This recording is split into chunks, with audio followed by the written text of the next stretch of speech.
துலாம் ராசி. துலாம் ராசி அன்பர்களுக்கும் நேயர்களுக்கும் ஆனந்த வணக்கங்கள். இப்போ ராசி அதிபதி பார்த்தீங்கன்னா சுக்கிரன் 11-2-7 அதிபதியுடன் இருப்பது தொழில் வெற்றி குரு. அதாவது 11ஆம் அதிபதி, 2ஆம் அதிபதி, 7ஆம் அதிபதியுடன் இருப்பது தொழிலுக்கும் வெற்றிக்கும் வாய்ப்புகள் உண்டு. துலாம்னாலே தராசு தானே.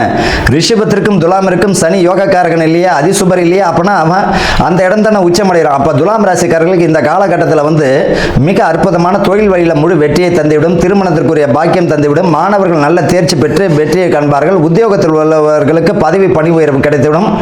நினைத்த காரியத்தில் நினைத்த இடத்தில் பார்த்தீங்கன்னா டிரான்ஸ்ஃபர் கிடைக்கலன்னு நினைக்கிறேன். நீங்கள் என்ன நினைச்சீங்களோ அது நடக்க ஆரம்பிச்சிட போகுது. ஆக மொத்தத்தில் குரு 9ஆம் பார்வையாக 5ஆம் இடத்தை பார்ப்பதால் ராகு சேர்க்கை இருப்பதால் கூடவே பணம் ரெட்டிப்பாகும். 500 ரூபா வாங்கினவர் 1000 ரூபாய் வாங்குவார், 1000 ரூபாய் வாங்கினவர் 2000 ரூபாய் வாங்குவார். ஆனால் கவனமாக இருக்கணும். ஐயோ நம்மளுக்கு பதவி பணி உயர்வு கிடைச்சிருச்சு அப்படின்னா கூடவே ஆபத்து நெருங்கிடுச்சுன்னு அர்த்தம். ராகு பகவான் அட்டகாசமான ஒரு ஆர்ப்பாட்டமானவர் இல்லையா, ஆசை காட்டி மோசம் செய்வதற்கு வாய்ப்புகள் உண்டு. அந்த ஒரு விஷயத்தில் கவனமாக இருக்கணும். பணம் வருதுன்றதுக்காக ஆடவும் முடியாது.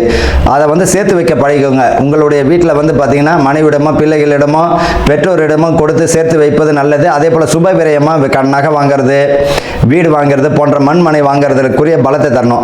தேவையில்லாத வம்பு வழக்குக்கு போக வேண்டாம். ஜாமீன் கையெழுத்து போட வேண்டாம்.